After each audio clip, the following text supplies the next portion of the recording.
Okay, so this ban list has been very delayed. It's been a long time coming, and I've heard, I have not seen anything about the ban list. I have just heard like a brief description of what's on it, and it's a lot. There's a lot of semis, a lot of limits, and several bans from what I heard. So it sounds like it's going to be a pretty extensive list, and I'm a little anxious because I have no idea what they've done. I honestly kind of like the format that YuGiOh has been in for the TCG, so I'm a little scared of what they've done to it. What do I want to see? Probably some sort of hit to K9, not K9, to Vanquish Soul to help bring it in line, because I don't think they're going to hit K9 right off the bat.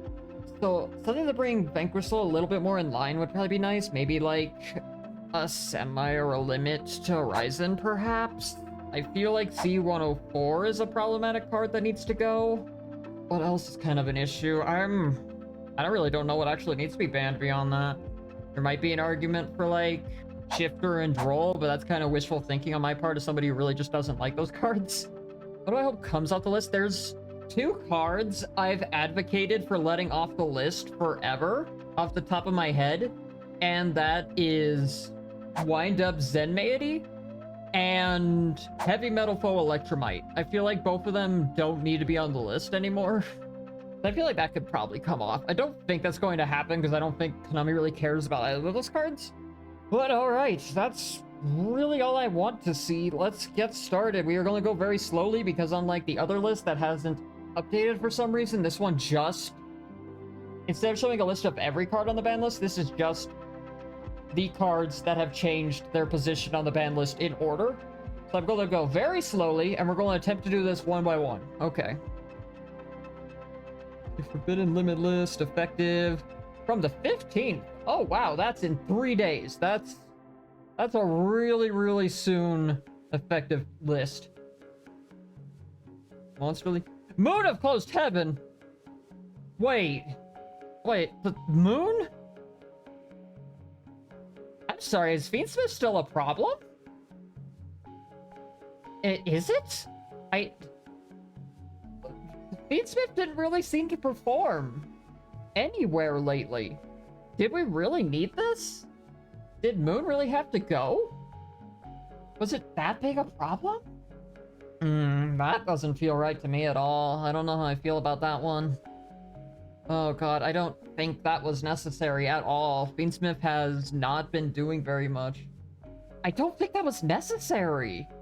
Like, Fiendsmith was kind of fallen off in TCG pretty hard. I didn't think we needed to address it at all. Next we have Splash Mage. Splash Mage. What? Why? Hold up. This is clearly to address Malice.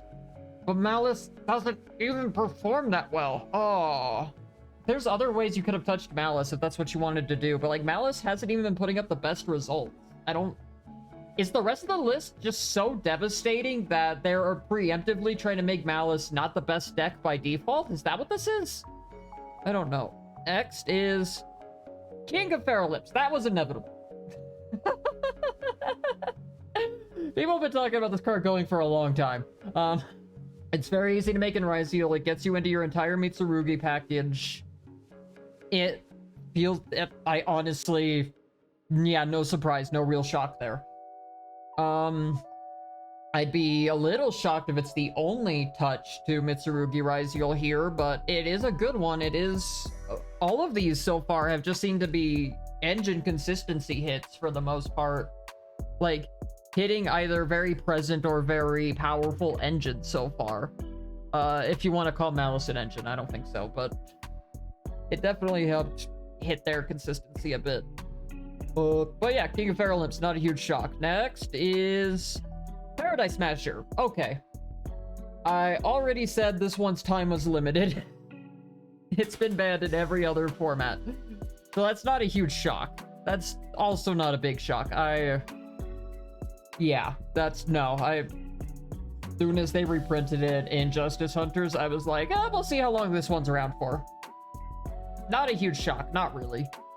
Okay, that's less... I don't know, that feels like it was just cleaning up more than anything. X Striziel. Not banned, but limited. Okay, fair. Fair. X is incredibly strong. X can summon itself out of nowhere. It's hard to respond to.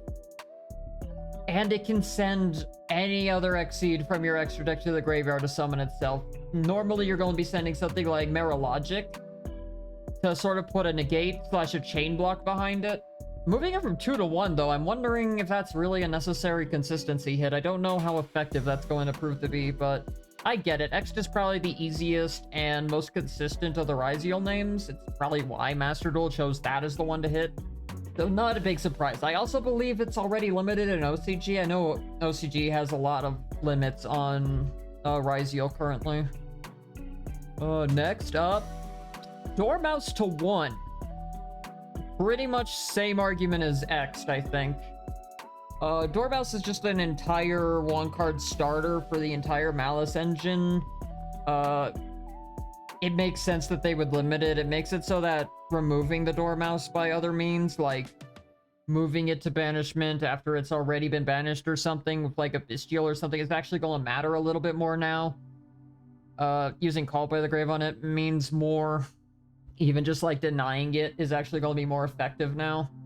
There are certain lines that don't work without multiple Dormouse, or at least aren't as effective or threatening.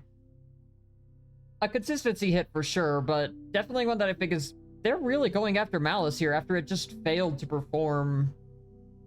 I mean, it did completely fail to perform. We did have one Malice player reach top 8 with it at Worlds, so maybe this was more called for than I thought. It's just, by and large, tournament performance for Malice has not been super stellar. So I am a little shocked that we're hitting it this hard. Limiting Razen. I was just talking about this. That's definitely an option to help limit Vanquish Soul's power. No pun intended. Razen kind of does everything for the deck. It's a fire in hand, it's a searcher. I don't quite remember exactly what Razen does off the top of my head, but I remember enough about him to know that he's the searcher. He blows something up when he's summoned. Summoning him early with like your Holisu is potentially devastating as like a turn 0 interrupt. Not a huge surprise. I didn't think they would go that hard on it though. I didn't think they would immediately hit Razen just cut to the throat like that. They did ban him. If they banned him, the strategy is dead. But with Razen at 1, that actually does hurt it a lot. You may have to go into like a heavier K9 package now to compensate for that. I don't... Maybe you do? There's not a lot of other things you can run in his place. That's the problem with this. Next. Lacrima to 1. So Moon couldn't stay. Moon was too much. But we can have Lacrima back? It must just be because we're under new time rules. We're like, the burn isn't just a game ender now. But I don't think that's why he was banned in the first place. I think he was banned as like just the consistency he had with Engraver and setting up like for, oh god, Caesar out of nowhere. Like, I didn't think he was banned exclusively for time rule reasons. But I guess between Moon being gone and under new time rules, maybe they decided he's fine at 1. Sure, why not? Okay. Next. Link Haribo to 1. Okay. Yeah, probably fair. Snake Eye is a pretty dead strategy in the TCG. It's not putting up results anywhere. So, giving Link Haribo back is probably totally valid. This Link Haribo was only good because of its interaction with Ash. For the most part, it also had other things it could do in that combo that kind of resulted in some extra bodies on field. But for the most part, it was how it interacted with Ash. So, since that deck's not really doing anything, or maybe they want to try to help it, maybe do something as a comeback for the deck, I don't know. We'll see what the rest of the list has to say.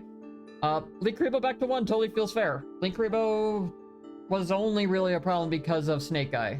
I mean, I heard people say, oh, it was always a ban card. It had a timestamp on its head forever, but it's not like some of the other cards that have been on the ban list in like a similar category. It's not like how Meow Meow Moo was just a complete enabler for the entire Prank Kid archetype, It's not like how Isolde was always going to be a problem so long as there were warrior monsters in the game worth summoning. It was just a dude who just negated an attack. He could summon himself from grave by attributing a level 1. It was not that big a deal, so this feels very fine. Next! Subasorg. Okay, not a big shock. She got her errata, so this was probably a long time coming, honestly, because we already got her errata in OCG and Master Duel, so if anything, I think this is just TCG being late to the party and saying, whoops, my bad. We can move right on from that. Herald of the Arclight to 1? Huh? Huh? It's because of Yummy, right? That's gotta be Yummy. Because...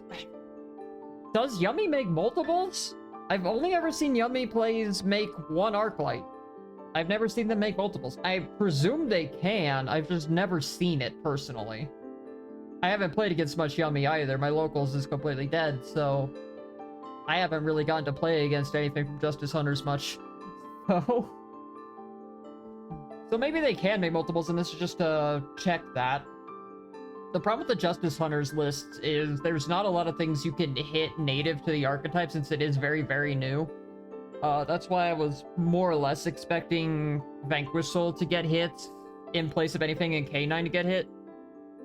Which is why the Razen wasn't a big shock. It's part of why I also just predicted something would happen along those lines, but I had no idea what they could hit from Yummy, but I guess that is a choice. That is an option, I suppose. Next. I'm so happy. Oh, she's back. She's home. This probably needs a lot of context. Zodiac is one of my favorite decks of all time. It is in my heart, okay? It is one of my top 3. I don't know if it's my number 1. It's probably not, because it has very steep competition with Heroes and Lunalight. But holy shit, I have been saying for so long that Drident is just a worse detonator. If detonator is allowed to exist, Drident should be allowed at least 1. She's at 3 in Master Duel and has done absolutely nothing. I have been advocating for her freedom forever now. And she's finally free. I can play this deck again. Fuck yes. I have no locals, so I still can't play this deck. Fuck me. Oh, mommy's home. Oh god, yes. Okay. That one was for me. Konami did this as an apology to me, I think. Yeah, like Konami knows me personally. Next. Inclusion limited. Fair. Crystron's also, like, probably 4th best deck in the room and has a very, very good grind game, and Inclusion is one of the biggest playmakers in the archetype and just one of the most insane spells I have ever read. So, limiting it definitely helps bring it more in line since everything else is getting hit, it seems like. This feels like they're just trying to, like, even the playing field by kind of nerfing everybody at once. Like, in one big wave. To help just, like, bring everything in line with each other. Maybe that's why Moon had to go, because maybe they just didn't want some Fiendsmith variant to immediately become the next best thing. Well, yeah, Inclusion going to 1 makes sense. It is very searchable in the archetype, so I don't imagine this will be, like, hugely detrimental for them. They can always just find it if they really need it, and they probably do, but most of them already searched it first thing anyway, so not a huge problem, I don't think. I also haven't really played much of the new Crystron stuff, so maybe I don't know what I'm talking about. Next! Yeah, that was bound to happen. Okay, that's another hit to Yummy right there. Obedience School basically just let you summon a bunch of guys from deck, and it's always been a card that was basically in a snake rain area of the second this gets good, it will be very, very broken. Yummy finally broke that barrier. Melfi got close, but Melfi never quite reached, like, the same power level that Yummy has, obviously.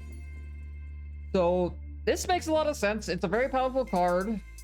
You will feel pretty sacked if your opponent has it at 1, I think, but at least it's not gonna happen every game. So that's fine. Oh, stake your soul to 1. Oh god, we know this is another hit to Vanquish Soul. I mean, they did win Worlds. And you know the pattern. When a deck wins Worlds, Konami murders it. It just happens every time without fail. Remember what happened to you, Bell. Like, this is not a huge shock that they're hitting it hard. I just wasn't expecting exactly this kind of hit. I didn't think it was going to be Razen stake to 1. It does sort of limit their plays, but like, they're not hitting Hollysu, they're not hitting Start. So they can still probably keep playing regardless. And I don't think this kills the strategy. I think it just makes it less consistent. Which just seems to be the theme of this list, honestly, is let's just make things less consistent. Next. Solemn Judgment to 1. Fair enough. I don't know who was playing this card. I don't know where Judgment was showing up. But it has been a pretty decent sideboard card for a while from what I've seen. I've certainly done that in the past with more like back row heavy or like decks that just want more interruption that isn't naturally part of their engine. If you know you're going second, you side in something like Solemn Judgment so that you can for sure negate something at half your life points. Sometimes you don't care about that cost. Feels random, but maybe I just don't know what in the arc, like maybe I just don't know what in the TCG's been taking advantage of this in a weird way that I'm just not aware of. Maybe nothing, maybe something. I have no idea. Next. Branded Fusion to Semi. That's alright. That's alright. Branded has not really done anything meaningful in the TCG in a long time. There was that one list that topped that I showed everybody, but that was basically a Draco Tail branded list, and in general, it feels like branded got hit really harshly for a deck that's only ever had like middle of the road results. So I think that's all right. We are on the semis now though, so cool. That was a lot of limits. That's not wrong. This is also a very long list. Glow Up Bulb to... Is that unlimited? I think that's unlimited. Okay. Sure. All right. I think Glow Up Bulb was another victim of the everything must go so that Hulk may live bans. There aren't a lot of things that can really take advantage of Glow Up Bulb, and there are other cards that I promise you are just better versions of Glow Up Bulb at this point. That's not, like, awful. That, if anything, just helps certain decks be a little more consistent. That just feels like housekeeping for the list, honestly. It feels like maybe Glow Up Bulb was, like, one of the tuners that got forgotten from, like, the Hulk of Fibrex purge. Next. Masterpiece is unlimited. That's totally fine. Masterpiece is at 3 in Master Duel. I have 3 of him. I have gotten all the way to Masters with True Dracos in recent seasons. But let me tell you, it was not because of Masterpiece. He helped, but he was definitely not the omnipresent threat that he used to be. Not everybody struggled to remove him from my board. He wasn't really the game ender that he used to be. It's totally fine. Totally no issues. Next. Morphing Jar 2 Unlimited is probably fine. He was already at 2. Nothing happened, so... He did have, like, a staggered release of going to 1 to 2 to 3. Since nothing happened at either of the first numbers, might as well just let him off the list. That's totally fair. Phantom Sky Blaster from Limited to Unlimited. Okay, fair, I suppose. The era of, like, running a lot of your extra deck slots to convert tokens to links is pretty much gone. Not a lot of decks have that much extra room anymore. And not a lot of them want to commit their normal summon to Phantom Sky Blaster. So that's probably fine. That's probably just more housekeeping. If anything, that feels like a ban that should have maybe this feels like something that maybe should have come off years ago, honestly. Maybe I'm still surprised he was even at one. Ash is unlimited. Wait. They're really trying to bring Snake Eye back, I think. I mean, OSS is still gone, presumably. I don't think it's going to go from 0 to 3 in like 2 seconds here. But maybe that's the point. Maybe the point is that without OSS, this deck can't really do anything, so they're just taking stuff that had to be done to limit its power off the list. Like, they're letting Ash go, they're letting Linkuriboh go. It may still work as just, like, a bit of a value engine in certain decks, perhaps, but I don't see it, personally. It's probably fine, probably no big issue. Poplar! Also going, okay. So, both of the guys who were hit on the ban list are off. Okay. I was saying Ash earlier when I meant Poplar, didn't I? Yeah. No, Linkuriboh plays with Poplar, not Ash. I'm stupid. Oh my god, I'm going to get eaten alive for that. Yeah, Poplar plus Linkuriboh plus Ash is probably fine. Snake Guy is really not doing much about exactly OSS anymore. Oh, they've at the very least not put up very consistent results since that card went, so this may be fine. We'll see, I guess. It's probably totally fine. Draconic Diagram is unlimited, and just like that, Draco has full power heading into it, getting its support way from Japan. Fuck yeah. It was already unlimited Master Duel. This is probably fine. Diagram used to be a very powerful field spell. Nowadays, if you get ashed, it is just a -1. It's a -2, technically. So it's not very good. It's good in its own archetype if it's allowed to, like, actually work properly. But it's not so good, and I don't think the true Draco strategy is so good that it absolutely needed to be addressed on the ban list to the capacity that it was. So I don't see a huge issue here. I'm happy as the true Draco enjoyer in the room, who will probably be, like, burned at the stake someday for that belief. But I'm okay with that. Lightning Storm's unlimited. Sure, why not? I don't know. That's what that feels like to me. It's just, okay, sure, we put it to 2, and now it's at 3. Does anyone care? Apparently not. It's still very good, still very strong, but I do feel like cards like Raigeki are more run these days. Since a lot of people know how to play around Lightning Storm nowadays, they're not running into it nearly as often. Is it my birthday? What do you mean we got Barrage to 3 as well? Oh my god, the only way this could have been better is if they also gave us if they also given us Borbo back. Oh. That's not Borbo, Broad Bowl. If they'd given us Broad Bowl back, that's the only way this could have been better as it is. I'm so happy. I'm so fucking happy. He's free. Oh my god. Oh, my favorite Exceed is at 1. A best spell card in her deck is unlimited. And that's the end of the list. What a fucking banger to close it on. Okay. Thoughts? This doesn't kill anything. This just seems to, like, level the playing field for a lot of decks. But depending on how effective that is, my question is, what changes exactly? Because if everything is nerfed simultaneously, then aren't we just at the exact same power level we were? Give or take a little bit of consistency? It's a very big list, and a lot of things have happened, but outside of, like, a few things here, like, these limits to, like, I feel like the limits to Razen, Stake Your Soul, Obedience School, Crystron Inclusion are probably the most impactful ones here. This just feels like they wanted to, like, hit consistency a bit, clean some stuff up, and just try to bring everything else in line with each other.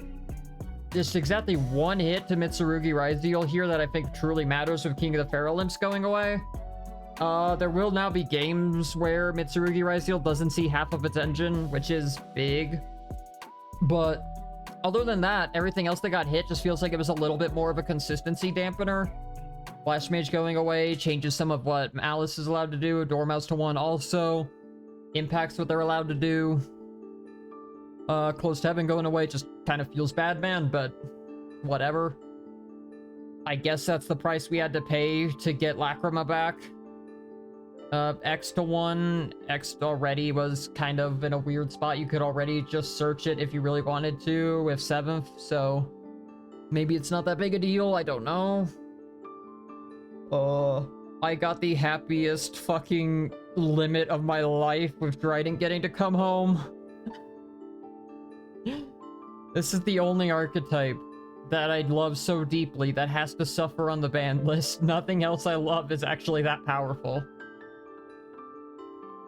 I should also be very grateful that it looks like Lunalight has been spared. After it got 2nd place at Worlds, I was very, very worried they were going to ban Tiger again, or like do something to Perfume or something like that. So I guess I can rest easy knowing that Lunalight's free to go for another list. How do I feel about the list as a whole? Banger. I don't... That's the only thing I can think of. This is kind of a banger. Unless it, like, completely kills the format, then I hate it. Time will tell. Time will tell.